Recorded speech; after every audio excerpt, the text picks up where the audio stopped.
Bienvenidos a esta edición de CNN Íntimo. En este capítulo el protagonista no necesita grandes presentaciones. Es jesuita, estuvo 4 años viviendo en África, llegó hace muy pocos meses. Felipe de Ríos, muchísimas gracias por recibir a CNN Íntimo. Sé que has dado pocas entrevistas, así que te lo agradecemos especialmente. Sí, a ti te lo voy a dar siempre. Bueno, llegaste hace 3 meses de África. Sí. Diste 3 entrevistas polémicas. Luego de eso te llamaron como garante de un conflicto entre los trabajadores del Hospital Salvador con el gobierno, y hace pocos días atrás firmaste una carta junto a otros 68 personalidades, para recordarle a la presidenta Bachelet el compromiso de campaña con la gratuidad universal en la educación superior. ¿Te cuesta quedarte callado? A ver, uno tiene un rol en la sociedad chilena y ese rol será justificado o no, no tengo idea, pero lo voy a usar. Lo he usado y lo seguiré usando, sobre todo para ciertas causas que me parecen que son bastante justas. Aunque sea polémico y aunque cause críticas. Sí, a ver, yo creo que las situaciones son las polémicas. Entonces, si uno habla sobre ellas o las destaca, se produce polémica. Ahora, yo no quiero discutir ni quiero pelear, pero yo creo que la gente pide y necesita un lenguaje más directo y no esas cosas que al final con tantos matices no dicen nada. Finalmente, muchos decían, Felipe de Ríos vuelve, pero no para quedarse callado, porque se necesitan voces que hablen claro, que sean directas, que tengan un lenguaje cercano a la gente, voces de iglesia. ¿A ti te parece que es así? A ver, yo no sé qué es primero, el huevo o la gallina, en el sentido que los medios de comunicación me buscan, al buscarme yo hablo o doy mi opinión sobre algunas cosas con mucha sinceridad. Eso a la gente gusta, a los medios también, y me vuelven a buscar, entonces se va produciendo una cuestión así creciendo. Ahora, como te digo, yo creo que es necesario. Hay muchos temas que se están jugando en Chile, que se están debatiendo, se están hablando, y la gente a veces no está acostumbrada, por un lado, y por otro lado necesita, no está acostumbrada a que hayan distintas voces dentro de la iglesia, y necesita que uno dé opiniones sinceras, no opiniones de lo que uno debería decir, sino de lo que uno piensa y siente realmente. Bueno, ya vamos a hablar de las opiniones y las reacciones que causó la iglesia, pero te quería preguntar, tú llegaste, diste esta entrevista al informante de Televisión Nacional, que fue pocos días después de tu aterrizaje, pero ya llevas 3 meses, has sido garante de un conflicto social como fue el del Hospital Salvador, que llevó casi 30 días de una paralización en un hospital que es público y que genera grandes conflictos también. ¿Qué te ha llamado la atención de Chile en estos 3 meses que ya llevas acá? Porque una cosa es mantener el contacto, que tú siempre lo tenías desde África, pero otra cosa es vivirlo desde acá. ¿Cómo cambió el Chile desde que te fuiste hasta que volviste? Yo no estuve en África, yo estuve en Burundi y después en el Congo. Y en el Congo estuve en una situación muy dura, 2 años, en una situación de mucha violencia, de mucha miseria, corrupción. Yo venía bastante golpeado y cansado. Yo lo único que quería era un mes para dormir, descansar, reflexionar, pensar.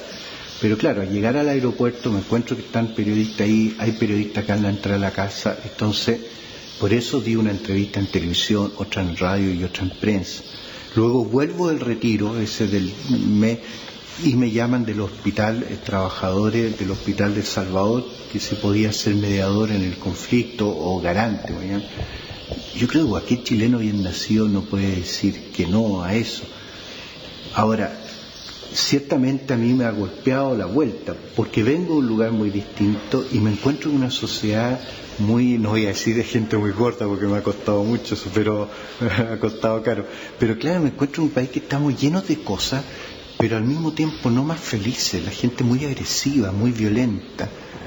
Y eso me ha llamado mucho la atención, cómo se ha desarrollado. Yo dejé un Chile terremoteado y encuentro un Chile bastante más ordenado, bastante más desarrollado en cosas materiales, pero no más feliz. Pero un Chile que está tal vez luchando por esa felicidad, que se está movilizando, que salió a la calle, que tiene demandas sociales, que hoy día tienen a un gobierno que se autodefine como reformista. Ya se planteó la reforma tributaria y se sacó adelante, y eso va a financiar un montón de proyectos que también fueron de campaña, como la reforma educacional que tú estás apoyando a través de esta carta que acaba de salir hace unos días. ¿Cómo ves a la sociedad y al empoderamiento de la sociedad que está marcando la pauta política? Sí, yo hago dos distinciones. Una, que tú puedes exigir más participación en la riqueza del país, cuestiones más así, pero eso no entiendo por qué tiene que ser con ese grado de agresividad y de infelicidad que hay. O sea, eso me llama la atención. No estamos más felices. Y por otro lado, es cierto lo que tú dices, que han habido muchos cambios, y yo creo que tienen que hacerse todos estos cambios porque lo está pidiendo la gente, no es cambio de un gobierno.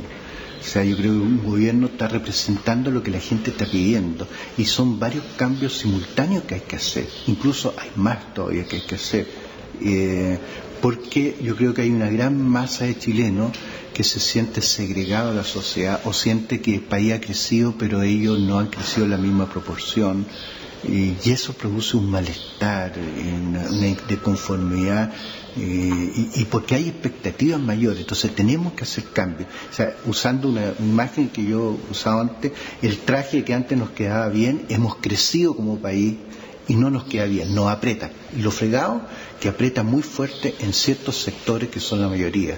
Pero Felipe, hoy día nadie habla de los 2.700.000 personas que viven bajo la línea de la pobreza, porque los que marchan están varios peldaños más arriba. ¿Tú crees justo que se le dé a los que más gritan o a los que salen a la calle y se hayan invisibilizado los otros que viven bajo la línea de la pobreza con cerca de 72.000 pesos mensuales y de los que hoy nadie habla?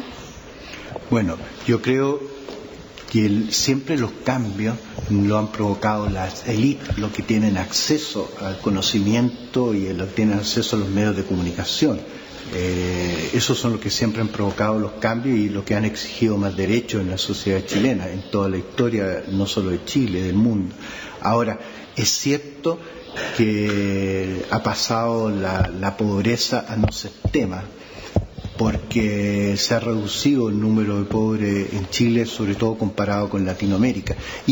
Pero sí que ha aparecido otro fenómeno que es la injusticia, la segregación. O sea, que la riqueza se concentra cada vez más en un sector muy minoritario y cada vez más un sector mayoritariamente que tiene más educación, que tiene más proyección, tiene menos acceso a eso, o no tiene el mismo acceso, no ha crecido igual que los demás. Y ese tema de justicia, que abarca también a los pobres, es lo que hoy día se está sacando hacia afuera. El tema de la desigualdad, que Chile... La segregación, que hay gente que va quedando fuera del sistema, o participa poco de su beneficio, o va quedando totalmente fuera, aislado. Pero hoy día no estamos hablando de esa gente que está quedando fuera del sistema, sino que estamos hablando de un peldaño más arriba. Pero se quiere ese sistema humanizar, se le quiere dar ciertos cambios, ciertas orientaciones para que ese sistema sea más inclusivo, que no solo abarca la clase media, por decir así, sino que también los sectores más marginales y los que están totalmente marginales. O sea, ¿cómo incorporar al país? Lo que pasa es que los sectores marginales, como son marginales, la capacidad de protesta que tienen es muy poca o nula. O el tiempo que tienen, porque una mujer que es jefa de hogar, que vive con 70.000 pesos, considerando a cada una de las personas de su núcleo familiar, no tiene tiempo para ir a una protesta. No tiene tiempo, tampoco la pescan demasiado, no tiene esa capacidad, porque antes, por ejemplo, los campamentos, que era el tema que yo más dominaba, los campamentos en Chile eran grandes, tenían capacidad de organización, y hoy día son más o menos entre 25 y 30.000 las familias que viven en campamentos, repartidas por todo Chile. Entonces la capacidad de presión que tienen es muy poca. ¿Y cómo le va a llegar a esa persona el acortamiento de la brecha? Porque, por ejemplo, si nosotros buscamos una educación más exclusiva, más inclusiva, una educación gratuita, una educación que mezcle a los chilenos, que dé más oportunidades, obviamente que le va a llegar si hablamos de un plan de salud que no sea un negocio la salud, sino que sea realmente un servicio que no discrimine, también va a ayudar a los sectores marginales.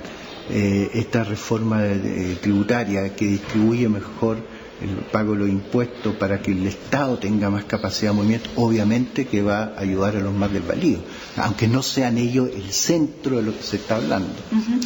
Tú apoyaste en esta carta la gratuidad universal. ¿Por qué un estudiante de una familia rica debería tener educación gratuita, que es lo que mucha gente se pregunta? Si uno lo ve en términos netamente económicos o de justicia distributiva, es injusto. ¿Por qué una persona que viene de una familia de mucha plata, el Estado va a tener que pagarle la universidad igual, o los estudios superiores, igual que a un chiquillo que es hijo de un obrero? Si uno lo mira nada más que económicamente, es injusto, es cierto.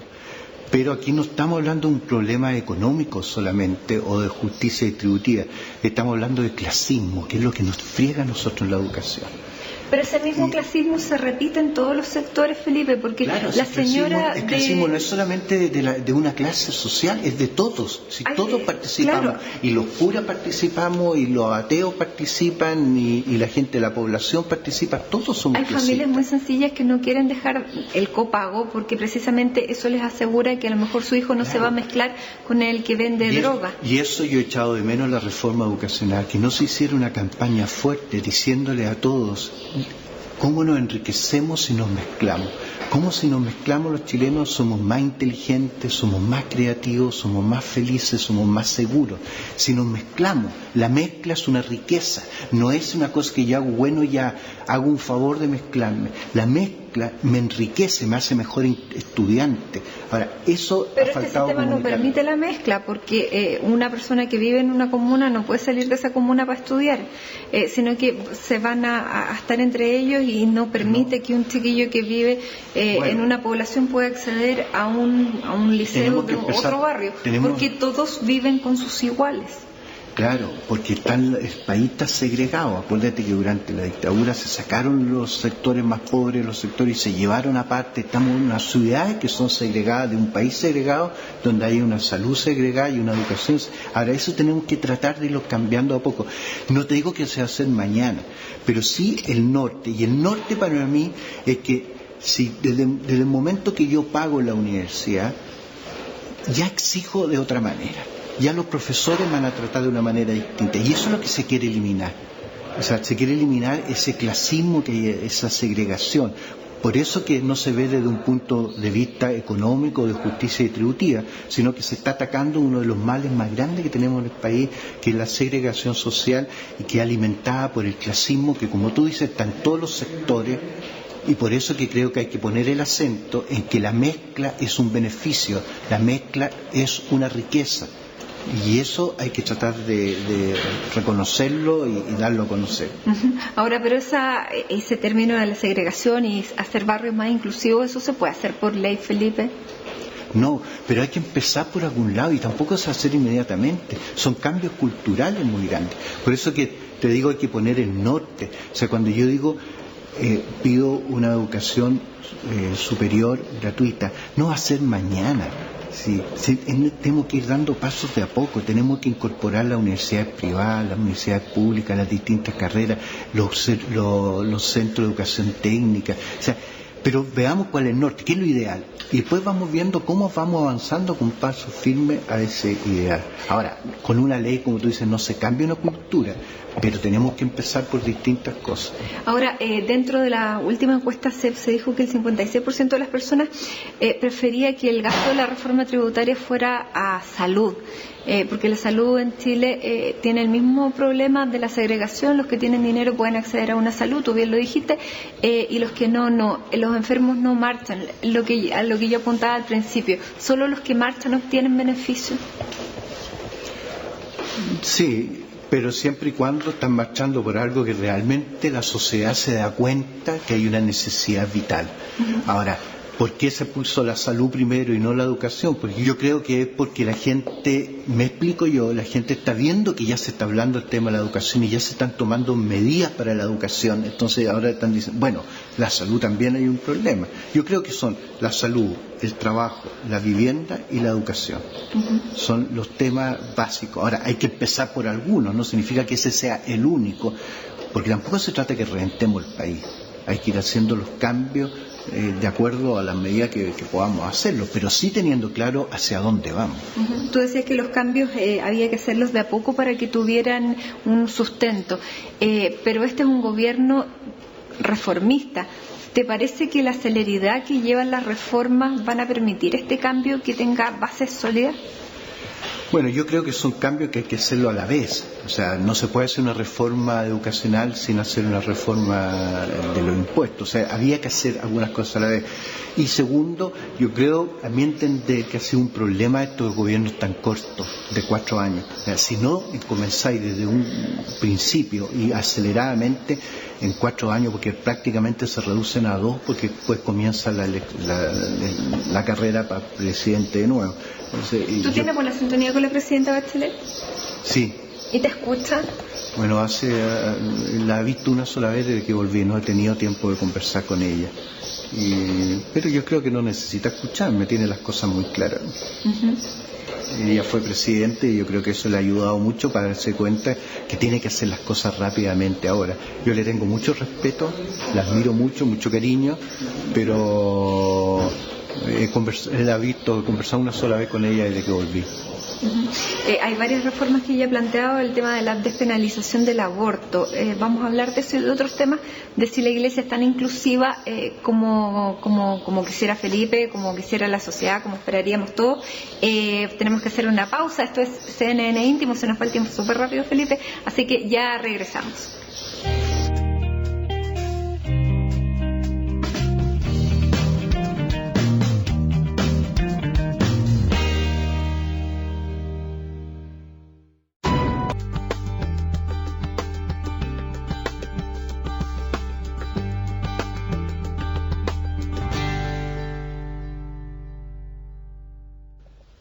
Ya estamos de regreso con ustedes, esto es CNN Íntimo. En este capítulo estamos conversando con Felipe Berríos y nos trasladamos porque este es el lugar que el padre Hurtado usaba como pieza. Aquí recibía a la gente, aquí nos está recibiendo Felipe para seguir hablando de la actualidad y de este Chile tan distinto que te recibió después de estar 4 años en África.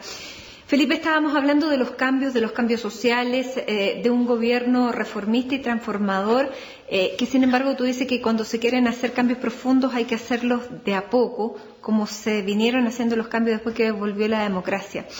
¿Qué te parecen las palabras de refundación, de aplanadora, de retroexcavadora que hemos escuchado al iniciarse el gobierno de la presidenta Bachelet? Me parece nefasta. O sea, un país no comienza de cero, un país construye sobre el anterior.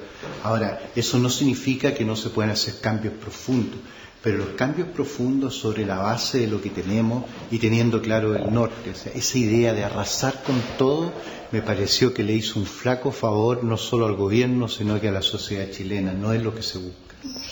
La sociedad chilena, una parte, parece tampoco querer consensos. ¿Por qué crees tú que están tan desprestigiados los consensos?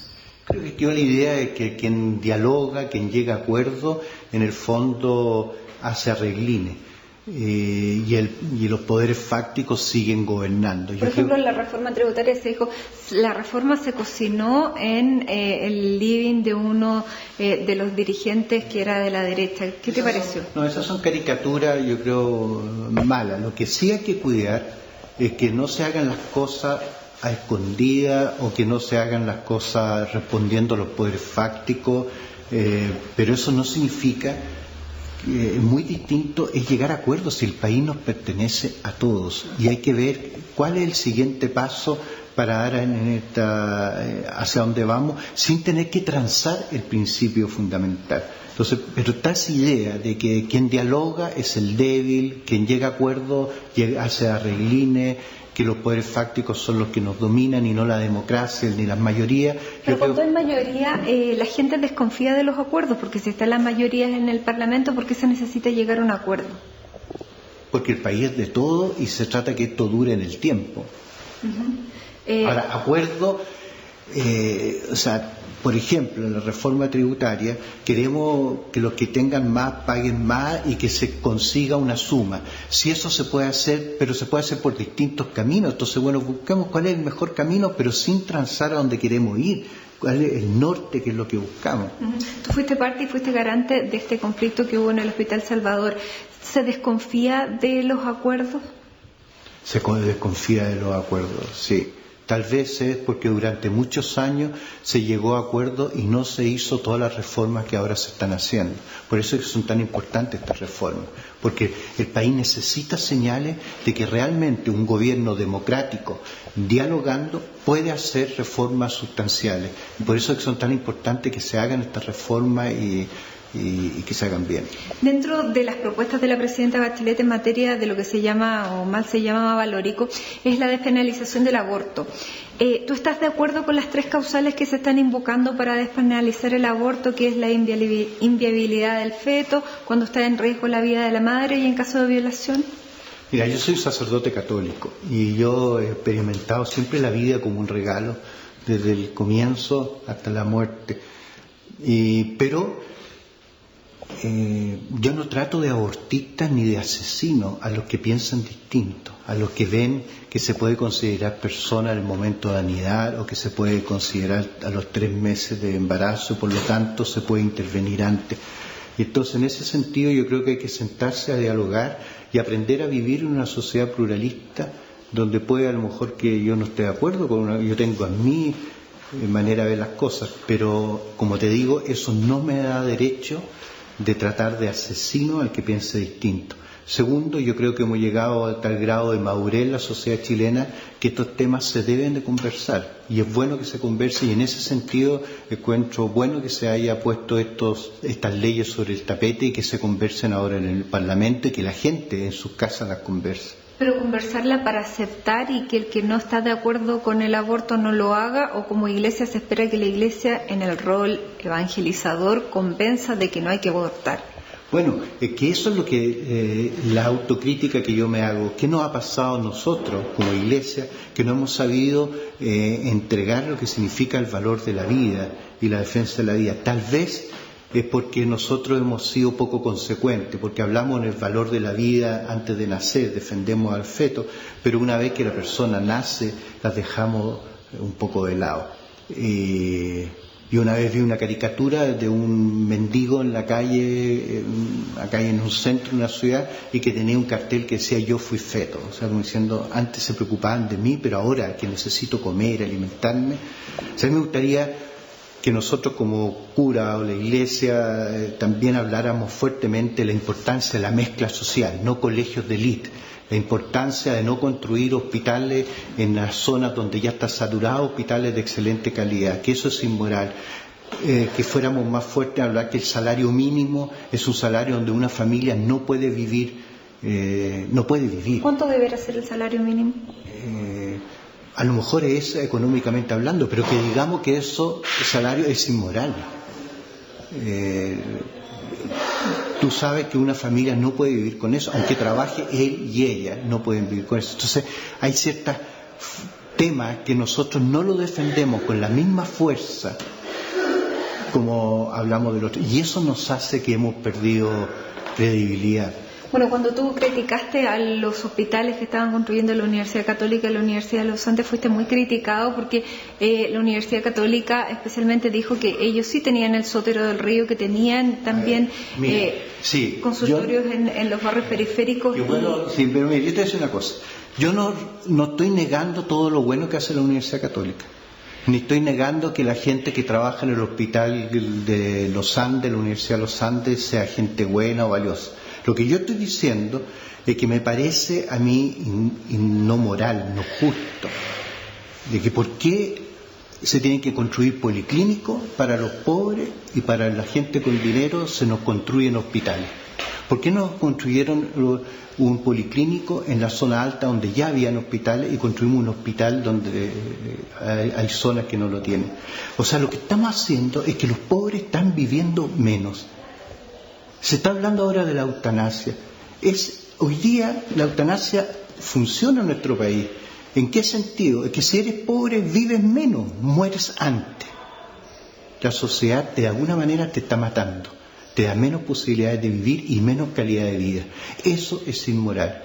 Y eso lo voy a seguir diciendo, que me parece una inmoralidad que se haya construido un hospital clínico, la Universidad de los Andes y la Universidad Católica, diciéndose ambas católicos y diciendo que están en defensa de la vida, construyen en un sector de la sociedad chilena donde ya hay clínicas, muchas y de un nivel internacional, y en la misma ciudad faltando otros lugares donde la gente tiene que atenderse en puertas de auxilio, en un policlínico mal atendida, o en regiones donde no hay. Eso es lo que me indigna. Y eso también debería ser rol del Estado, por eso te lo preguntaba antes, los enfermos no marchan, pero sí son necesidades, como tú planteas, los pobres se mueren y se mueren antes. ¿No debería ser la primera preocupación del Estado construir buenos hospitales y hospitales que sean... Bueno, es lo que se está tratando de hacer, de que la salud no sea un negocio. Hoy día la salud es un negocio.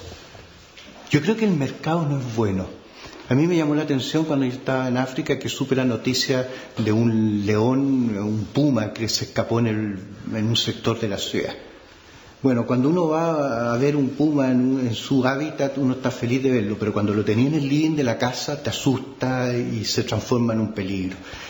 Yo creo que el libre mercado es bueno, una economía de libre mercado para buscar cuál es la demanda y la oferta, para ver, pero no es bueno para controlar la salud de un país o controlar la educación de un país. Entonces hoy día la educación es un negocio y la salud también es un negocio. Y ese es el problema, y ese es el problema que yo creo que el Estado está tratando de cambiar, porque hasta el momento es un negocio y no hay que ver el tamaño de las clínicas que hay para darte cuenta que es un negocio. Bueno, el expresidente Piñera habló que la educación era un bien de consumo. Y yo creo que es un derecho, no un bien de consumo. Tú hablabas también de la eutanasia. Hoy día, pese a que no es un tema que sea materia legislativa ni que sea una prioridad del gobierno, sí se está debatiendo. ¿Uno debiera tener el derecho a morirse cuando ya no hay más recursos para seguir viviendo de una manera digna? Yo creo que existe ese derecho, tenemos derecho a morirnos. El problema yo creo que la eutanasia se entiende cuando tú aplicas algo externo para provocar la muerte de una persona, y de ahí nos metemos en otro tema. O sea, hoy día el ser humano vale si tú produces y consumes. Por eso que en la sociedad actual los pobres no son tomados en cuenta. ¿Y si estás en estado vegetal no tienes derecho a morirte? Si no te aplican la inyección no te mueres. Si tú lo ves desde el lado que una persona vale si consume y produce, claro que esa persona, desde esa mentalidad, esa persona no vale. Como no valen los pobres, no valen los viejos, no valen los ancianos, para la sociedad son segunda categoría. O uno se llega a preguntar, ¿para qué existen si no son capaces de producir? ¿Para qué existe esta persona si no es capaz de consumir? Pero uno se lo pregunta en el sentido tal vez personal. ¿A mí me gustaría llegar a estar en esa condición o prefiero terminar la vida? Hoy día pasa. Si yo soy pobre y vivo en una sociedad, en una población marginal, si me enfermo de algo grave, muero. Pero lo que pasa es que hay otros sectores donde me van a mantener como sea, porque estoy produciendo dinero, soy un negocio mantenerme vivo, y por eso me mantienen vivo. Ahí debería terminarse el... No, lo que yo creo que terminemos la eutanasia, hagamos que los pobres también tengan posibilidades de poder vivir más.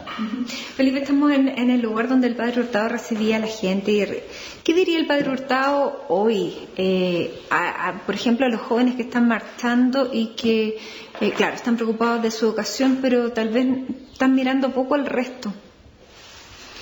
Yo creo que ellos cumplen un rol, y el rol de ser joven es querer siempre más y mejor y el ideal. Ellos están en la etapa de la vida en que sueñan y todo. Ahora, yo les diría a esos jóvenes, tal vez basado en el Padre Hurtado, es que hay que jugarse la vida por los derechos, pero esos derechos se entienden sí y solo sí si yo me juego la vida por mis deberes también. Yo tengo deberes que cumplir, deberes hacia mis padres, deberes hacia los más pobres, deberes hacia la patria. Entonces tiene que haber una conexión.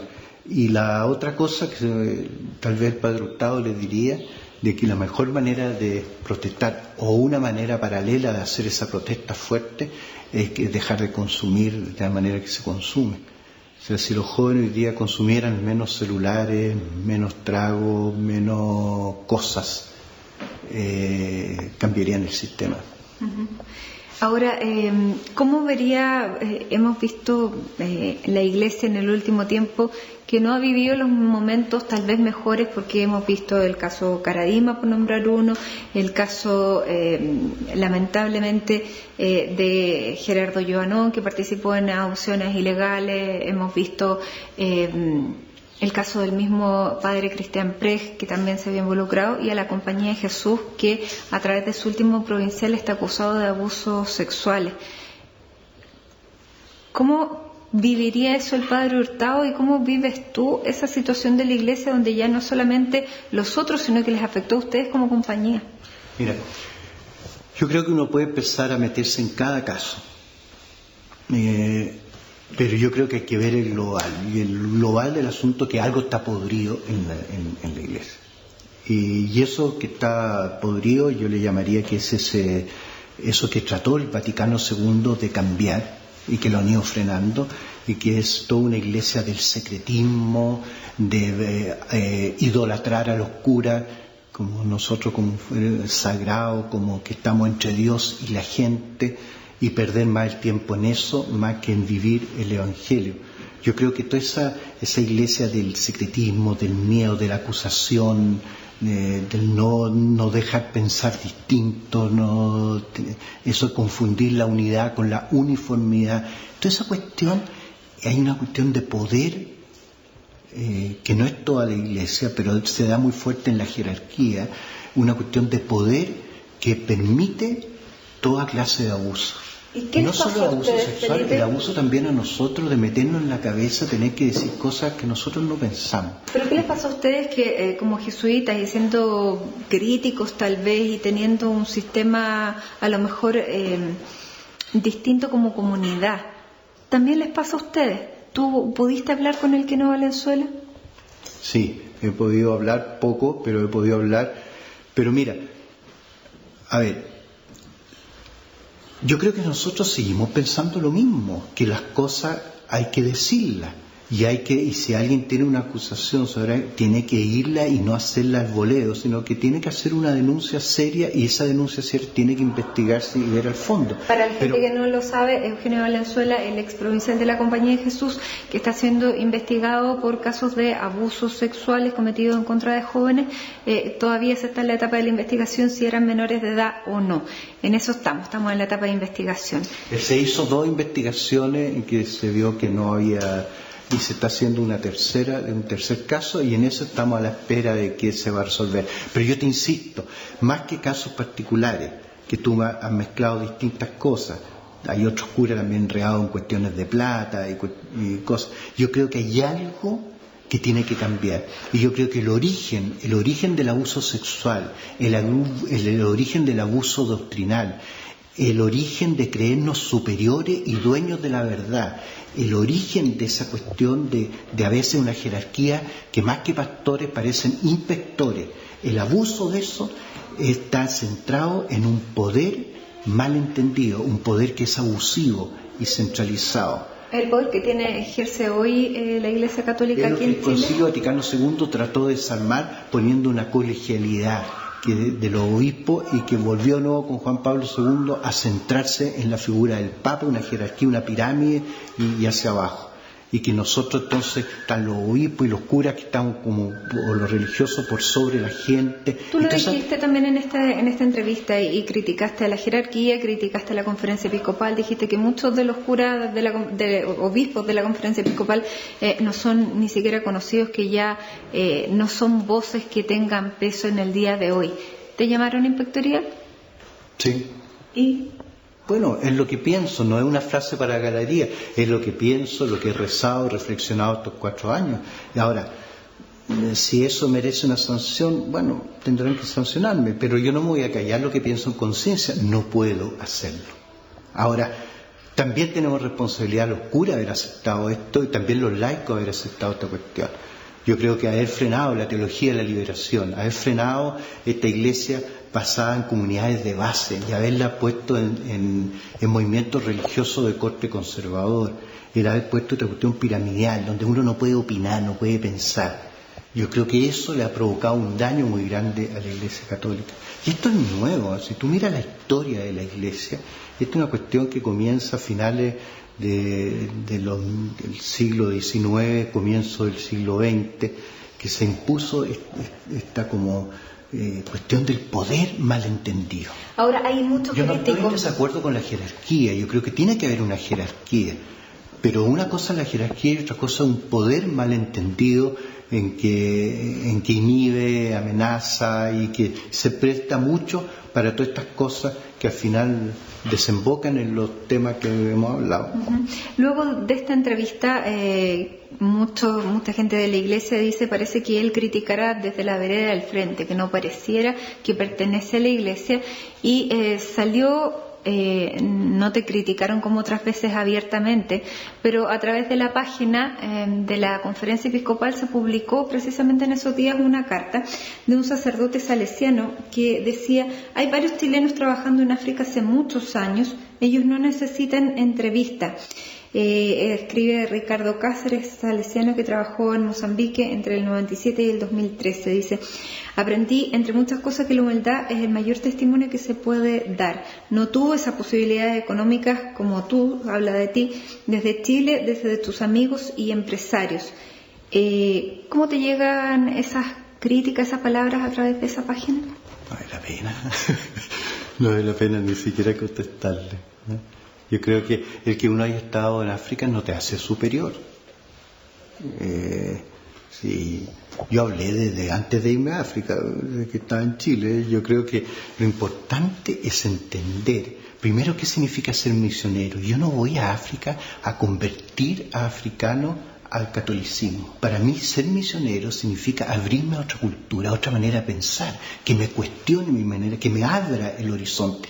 Y eso yo lo he tratado de ser misionero aquí en Chile y yo entiendo la vocación de cura de esa manera. Ahora, mi vocación de cura no es solamente para los católicos ni es solamente para los sacramentales, sino que mi vocación de cura es vivir el Evangelio como una buena noticia. Y eso significa decirle a la gente más abandonada, a la gente que sufre, a los solitarios, a los enfermos, a los ancianos, a los que no producen ni consumen, decirle: ustedes son los favoritos ante Dios. Y no solo decirle eso, sino que tratar de cambiar la estructura injusta que hay en el país. Por eso que voy a seguir hablando, aunque ese sacerdote y otros sacerdotes les moleste.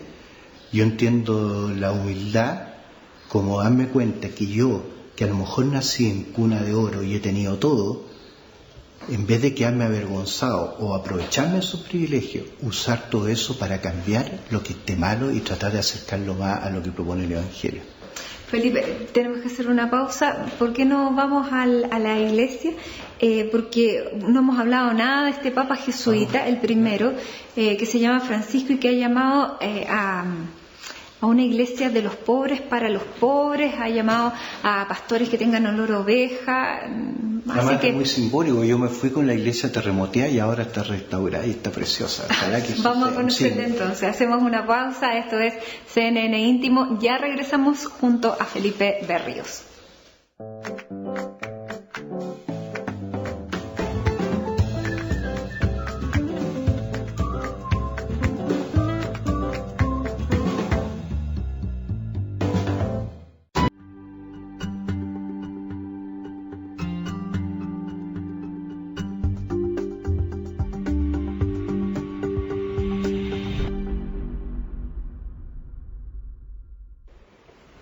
Esto es CNN Íntimo, estamos de regreso en este capítulo en que estamos conversando con el sacerdote jesuita Felipe Berríos y estamos precisamente en la casa principal de los jesuitas, lo que es la iglesia de la compañía.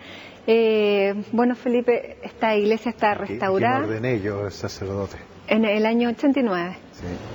Bueno, pero antes de entrar a lo que es la iglesia, el fondo de la iglesia, me quiero quedar un poco en el tema del edificio, de los edificios, porque como conversábamos antes de volver de comerciales, uno de los últimos hechos de violencia que vivimos en nuestro país se produjo frente a una iglesia que fue la iglesia Santa Ana.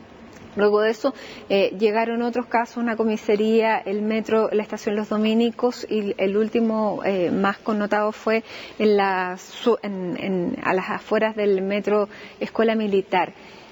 ¿Qué te dice a ti esos hechos de violencia? ¿Qué te dice el fenómeno del terrorismo? ¿Hay terrorismo en Chile? ¿Cómo lo ves tú? A ver, yo creo que primero, antes de entrar hacia analizar todo, hay que ser categórico y firme que esta cuestión es inaceptable, inexcusable, y que tenemos que ser firmes en rechazarlo por todos los sectores. Ahora, yo creo que hay terrorismo no establecido, pero son actos terroristas, obviamente, producen terror y es lo que y atacan a gente indiscriminadamente y gente inocente. Ahora, yo creo que ha ido creciendo estos grupos así que se llaman anarquistas, y que en el fondo todo lo que sea institucional es atacado. Yo creo que nos tenemos que reflexionar todo cuando hablamos tan mal a veces de nuestras instituciones, de los partidos políticos, de la política, de esto.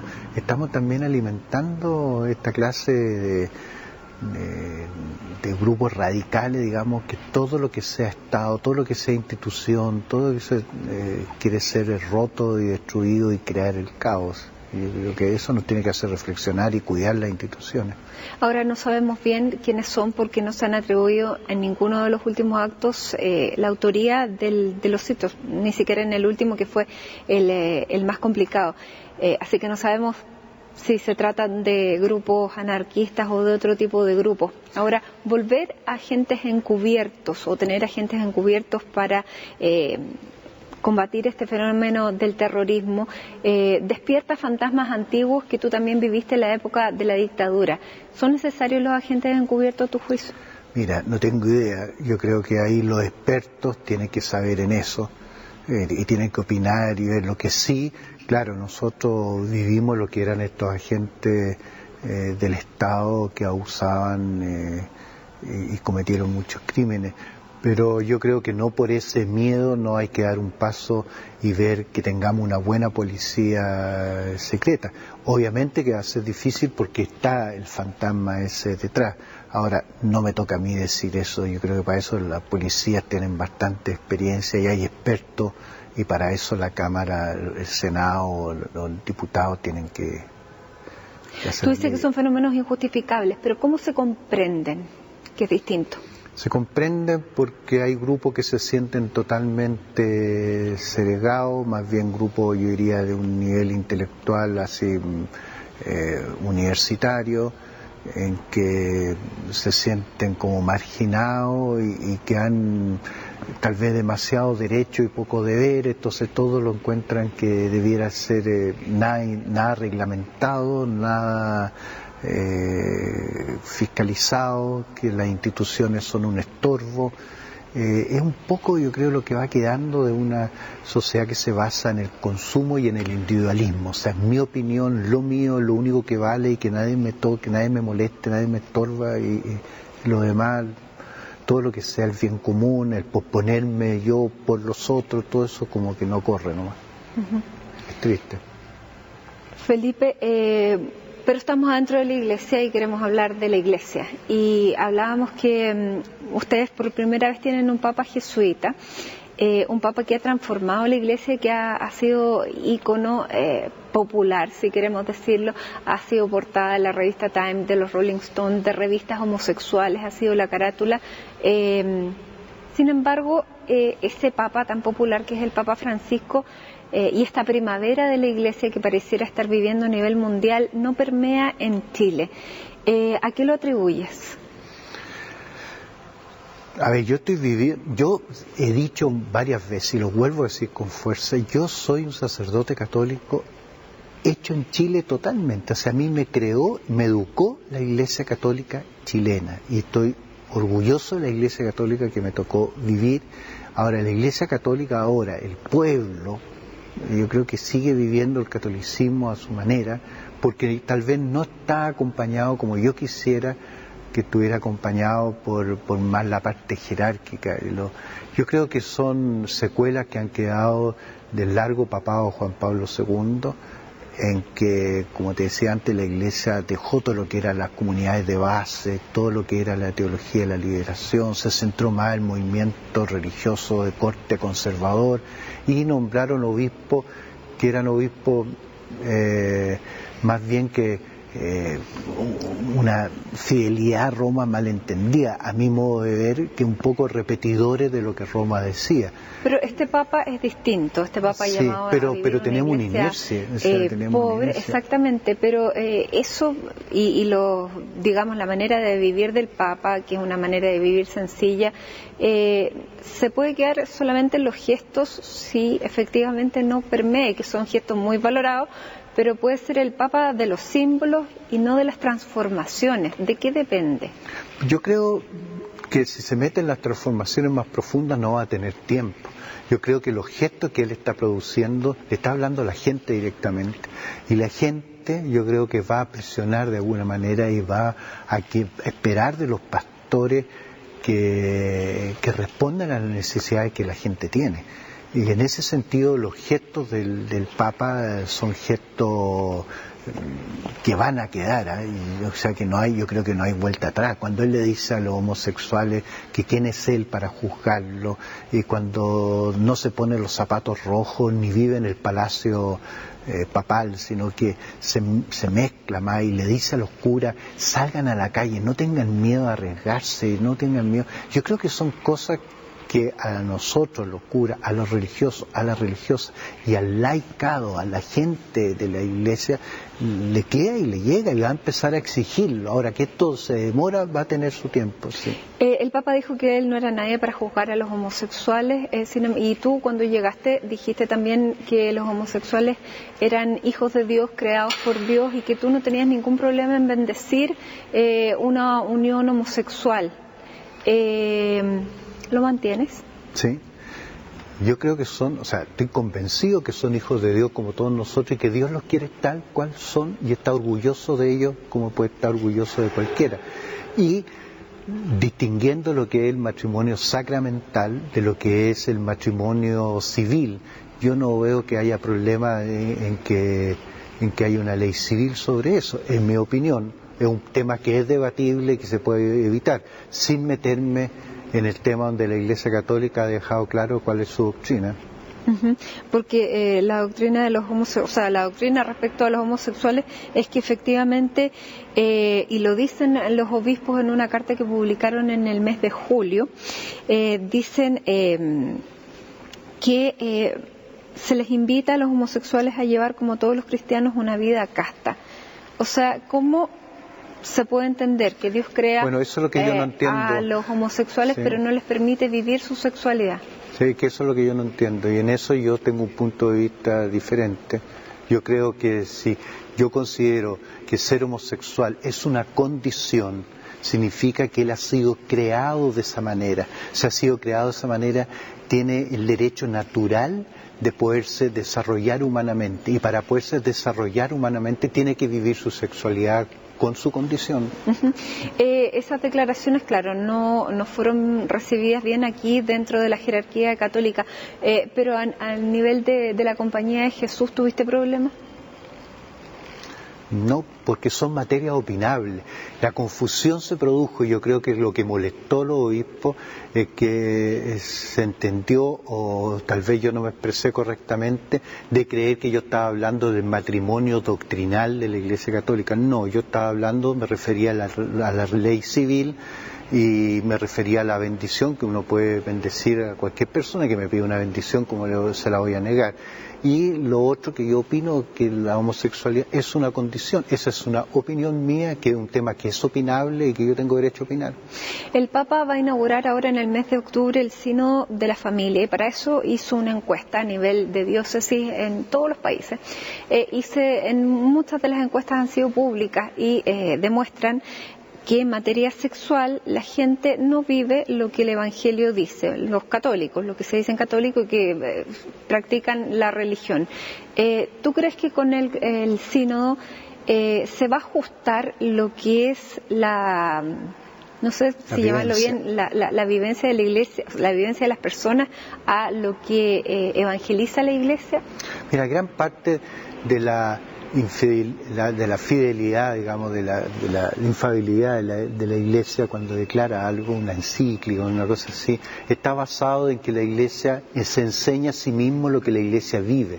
Entonces, si el pueblo de Dios ya la Humane Vitae, que es la encíclica de Pablo VI, donde toca todo este tema de los métodos anticonceptivos no naturales, claro, y el enfoque de la sexualidad, durante 50 años lo que están diciendo esos sínodos, la respuesta que tenemos de esos sínodos es que dicen que el pueblo católico fiel, que quiere vivir según las ordenanzas de la Iglesia, ha tratado durante 50 años de vivirlo, pero los católicos no lo han vivido, no porque no quieren, no han podido vivir algo.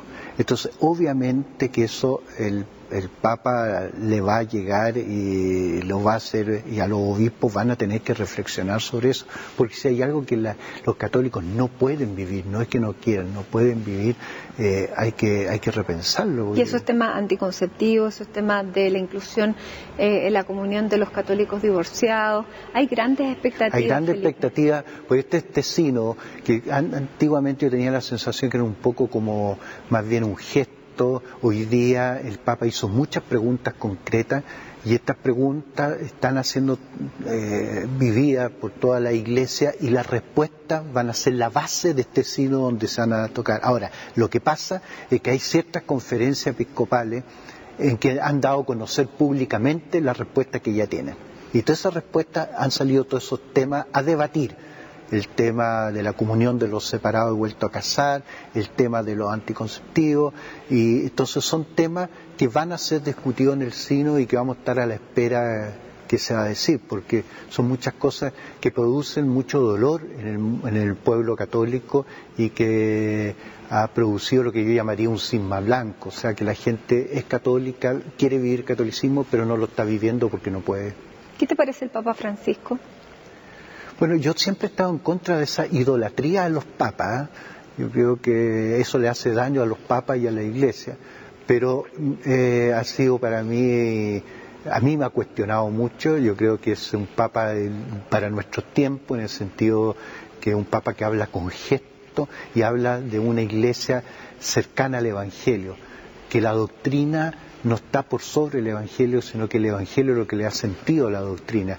Y un Papa que nos ha mostrado una Iglesia sencilla, humana, acogedora, cercana, que quiere ser una buena noticia de salvación para toda la humanidad, no solo para los católicos. Y eso es tremendamente atractivo. Y a mí como sacerdote me llega mucho cuando Él nos dice: salgan a la calle, atrévanse a hablar, atrévanse a hacer, juégansela, no tengan miedo a equivocarse, tengan miedo más bien de morirse encerrados en la sacristía.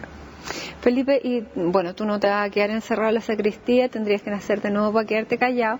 ¿Desde dónde vas a servir a la Iglesia ahora que ya estás acá?